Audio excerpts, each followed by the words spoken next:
আলাইকুম রহমতুল্লাহি ওয়া বারাকাতুহু। কেমন আছেন? আশা করি ভালো আছেন।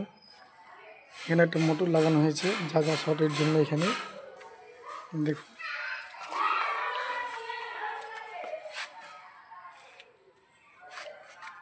এখানে 45 ডিগ্রি মারা হয়েছে।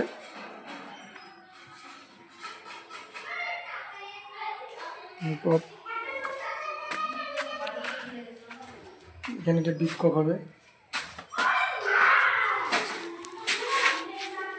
এখানে শাওয়ার, একটা বিক্ষোভ ফুটো করে লাইনটা দেওয়া আছে এইদিকে। এটিতে ট্যাঙ্কির লাইনটা এসছে। দেখুন,